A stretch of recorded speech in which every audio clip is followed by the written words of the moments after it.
por aqui, o pré-candidato do PSDB à presidência da República, Aécio Neves, disse ser favorável às investigações dos contratos do metrô de São Paulo. Não é isso, Karen? É isso aí, Neila, exatamente. Mais cedo, eu e o Kennedy Alencar entrevistamos o tucano, que atacou principalmente a política econômica da presidente Dilma Rousseff. Boa noite, senador. Boa noite, Kennedy. Olá, noite, boa noite, seja bem-vindo, Aécio. Muito obrigado. Senador, no dia 2 de abril, a Folha de São Paulo fez um relato de um jantar do senhor com empresários em São Paulo. Segundo esse relato, o senhor disse lá: eu estou preparado para tomar as decisões necessárias, por mais que elas sejam impopulares. Se o preço for ficar 4 anos com impopularidade, pagarei esse preço. Que venha outro depois de mim. Eu pergunto para o senhor, que decisões necessárias e impopulares o senhor acha importante tomar em 2015 se for eleito? O Kennedy, o que eu disse e tenho repetido por onde ando é que, se vencer as eleições, eu não governarei de olho nas curvas de popularidade, em respeito aos brasileiros. Nós sabemos que o Brasil, qualquer que seja o próximo presidente da República, terá um 2015 com dificuldades. Nós fomos o país que menos cresceu em toda a nossa região ao longo desses últimos 10 anos. Você viu o PIB desse primeiro trimestre, 0,2%.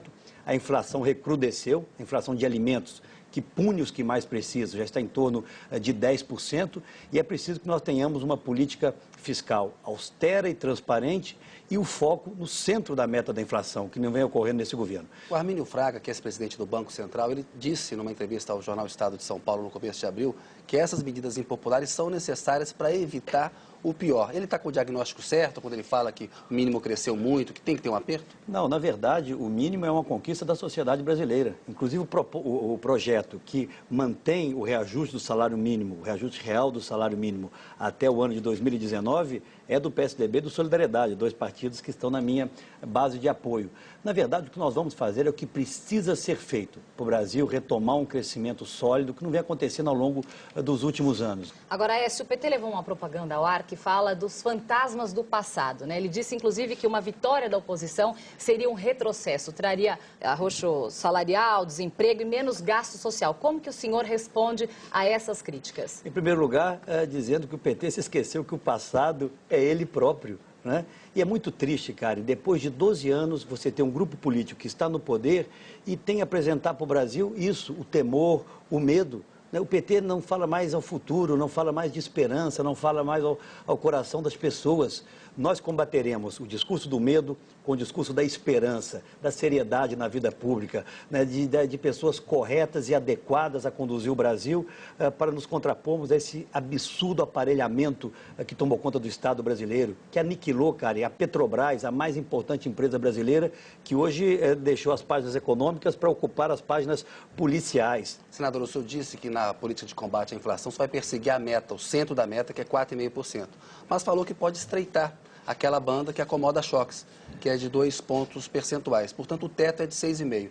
Se eleito, o teto para o senhor vai ser de quanto no seu primeiro ano e ao longo do mandato? Olha, eu acho, Kennedy, que no prazo de 1 ano e meio é possível nós iniciarmos a redução dessa banda em meio ponto para cada lado, para cima e para baixo, e chegarmos até a banda de 1 ponto. Isso dará, acredito eu, uma expectativa mais favorável aos mercados e aos brasileiros. Terminar o mandato com 5,5% de teto. Eu acho que esse é o limite máximo. O senhor já disse, candidato, que vai manter a fórmula de reajuste do salário mínimo, que prevê a correção da inflação de 1 ano e o crescimento da economia de 2 anos antes. Há uma discussão sobre se essa correção deve valer também para os benefícios da Previdência. No seu governo, o senhor manterá a correção dos benefícios da Previdência por essa fórmula ou o senhor vai desvinculá-la? Não, a princípio sim.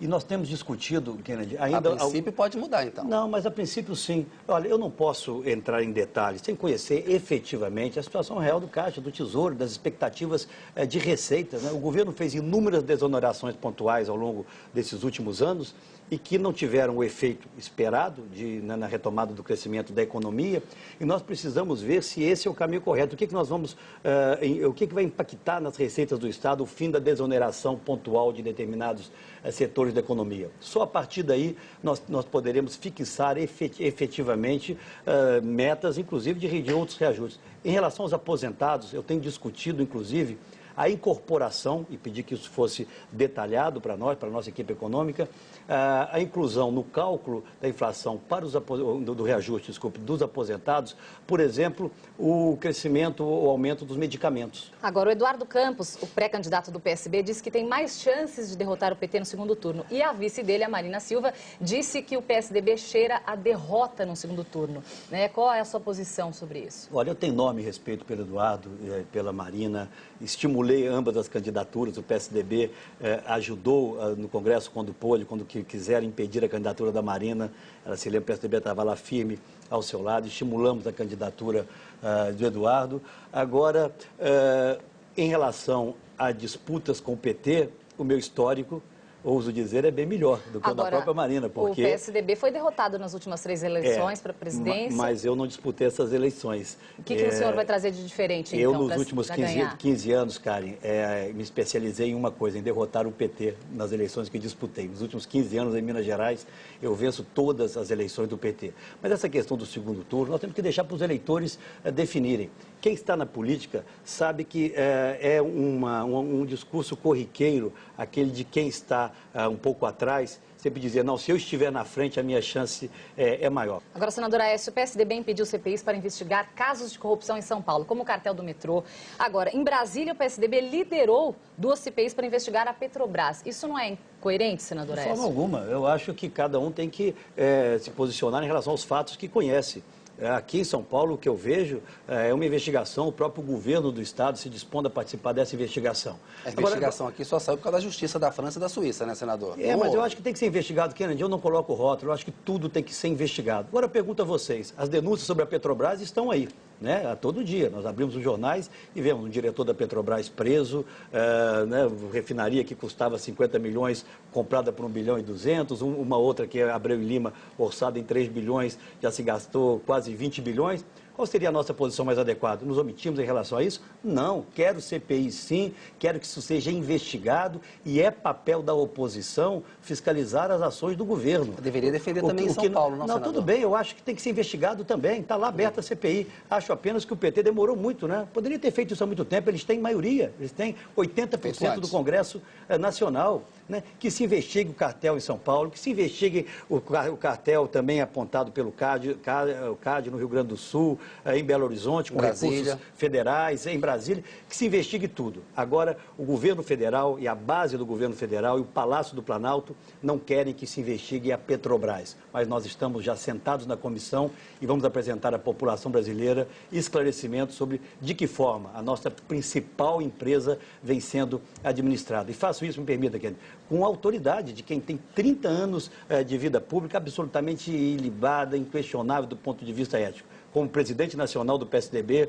nós vamos às últimas consequências para que os brasileiros saibam o que ocorreu na sua maior empresa. Senador. Hoje, com metade do seu valor, já que metade se perdeu no governo da presidente Dilma e se transformou na empresa mais endividada não financeira do mundo. Senador, estamos chegando ao final aqui, rapidamente, uma pergunta minha, mais uma da Karen. O senhor tem feito críticas à capacidade gerencial da presidente Dilma Rousseff, apontado falhas, né? Em São Paulo, governado pelo PSDB há 20 anos, há uma crise na USP. Ela caiu no ranking, perdeu o posto para uma universidade do Chile, de melhor universidade da América Latina, gasta mais do que arrecada. Nós temos uma crise hídrica. Nesse sentido, não são falhas estruturais do PSDB, gerenciais, que o senhor tanto critica no PT? Olha, o governador Alckmin é um governador reconhecido pela sua capacidade de gestão e tem dado respostas a todos esses desafios. Problemas, Kennedy, existem aqui, existiram em Minas, existem em todos os lugares. Mas eu não vejo hoje, no cenário político de São Paulo, alguém em melhores condições para enfrentar essas dificuldades, essas crises circunstanciais do que o governador Geraldo Alckmin. Aliás, ele as tem enfrentado. Agora, senadora Aécio, em uma frase apenas, escreva para a gente qual a sua principal diferença em relação ao Eduardo Campos. Eu nunca participei de um governo do PT. Essa serve? Senador, obrigado pela sua entrevista. Boa noite. Obrigada, boa noite. Boa noite, muito obrigado a vocês.